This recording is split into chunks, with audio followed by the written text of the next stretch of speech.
Halo teman-teman semua, kembali lagi dengan saya Fede Fernando. Dan pada kesempatan kali ini saya membuat konten untuk pertama kali tentang akuntansi dan keuangan. Nah, pertama-tama di sini saya akan menjelaskan nih, apa sih akuntansi itu? Mungkin kalau teman-teman dengar kata akuntansi yang ada di bayangan teman-teman tuh orang yang kerja di kantor.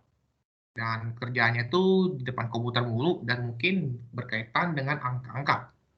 Sebenarnya nggak salah teman-teman, karena dari segi kegiatan, akuntansi itu adalah seni penggolongan, pencatatan, peringkasan, dan pelaporan transaksi keuangan dari suatu organisasi dengan standar tertentu serta sistematis. Lalu dari segi keuangan, akuntansi itu adalah kegiatan yang menyediakan data kuantitatif, artinya data yang bersifat angka, teman-teman. Terutama yang bersifat keuangan dari suatu organisasi di mana digunakan dalam pengambilan keputusan dari berbagai alternatif yang tersedia. Artinya apa, teman-teman?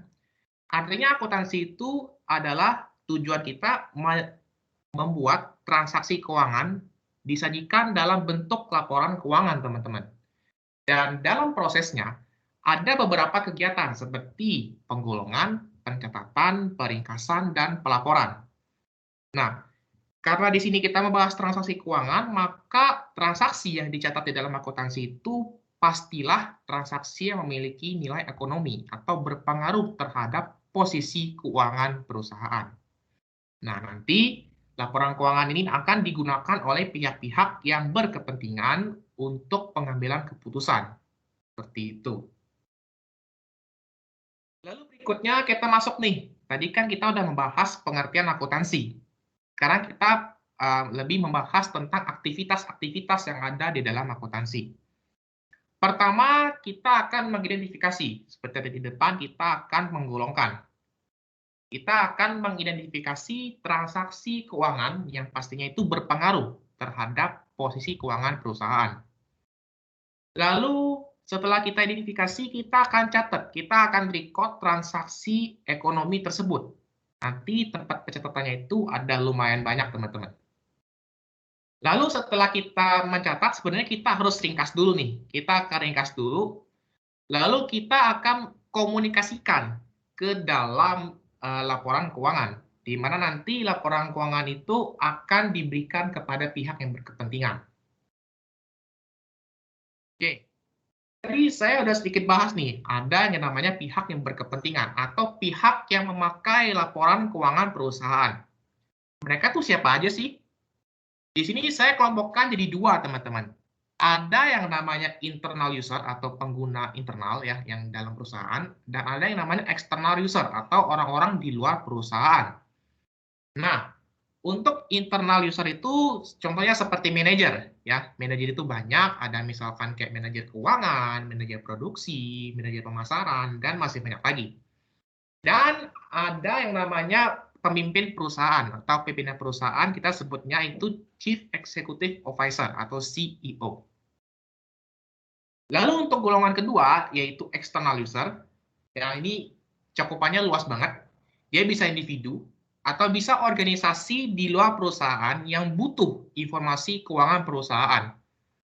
Di sini saya kasih beberapa contoh aja, misalkan kayak investor ya. Investor itu mungkin teman-teman udah nggak asing lagi. Intinya investor itu orang yang mau menanamkan uang ke perusahaan kita. Lalu ada yang namanya kreditor. Kreditor itu misalkan saya kasih contoh, saya mau pinjam uang ke bank. Bank itu kan punya hak tagih ya, punya hak tagih kepada saya. Nah, bank itu saya sebut sebagai kreditor atau kreditur.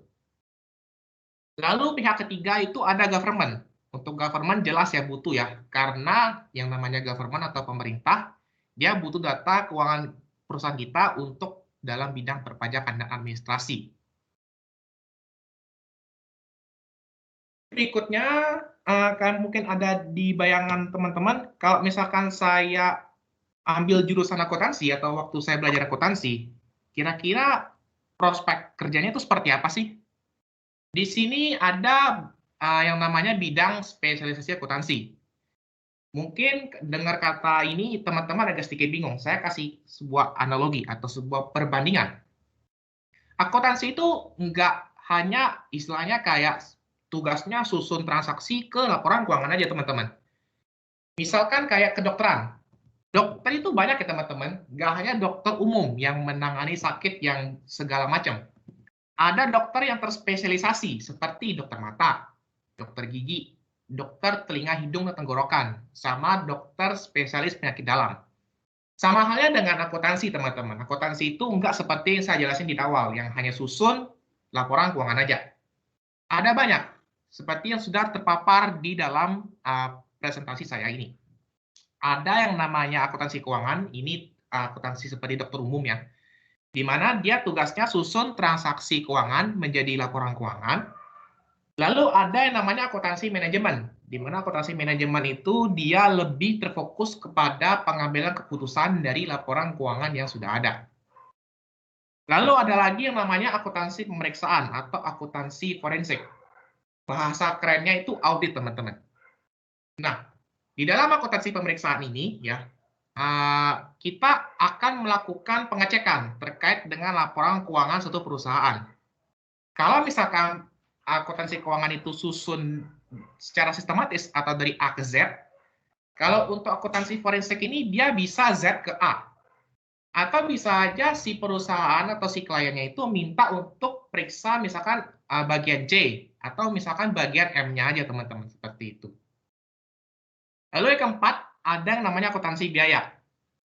Orang yang mendalami akuntansi biaya itu lebih terfokus untuk menghitung biaya produksi, di mana dia akan fokus untuk menekan biaya produksi di perusahaan, teman-teman.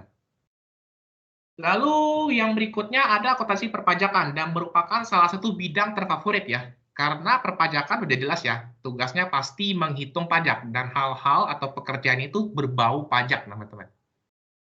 Lalu ada akuntansi anggaran, di mana orang yang memiliki fokus di akuntansi anggaran itu lebih terfokus untuk membuat perencanaan di masa yang akan datang, terutama perencanaan keuangan, teman-teman, karena kita bicara masalah akuntansi. Lalu ada akuntansi pemerintahan. Nah, ini udah jelas banget ya, di mana tugasnya itu pastinya membantu pencatatan akuntansi atau pencatatan keuangan di kantor atau lembaga pemerintahan. Lalu terakhir, ada yang namanya sistem akuntansi, di mana orang yang mengambil bidang spesialisasi ini terfokus untuk menyusun sistemnya, ya, menyusun sistem akuntansi atau sistem pencatatan dalam suatu perusahaan. Oke, yang dapat saya sampaikan untuk video kali ini tentang pengenalan akuntansi itu apa. Nanti teman-teman bisa nantikan video-video selanjutnya. Sekian dan terima kasih dan bye-bye.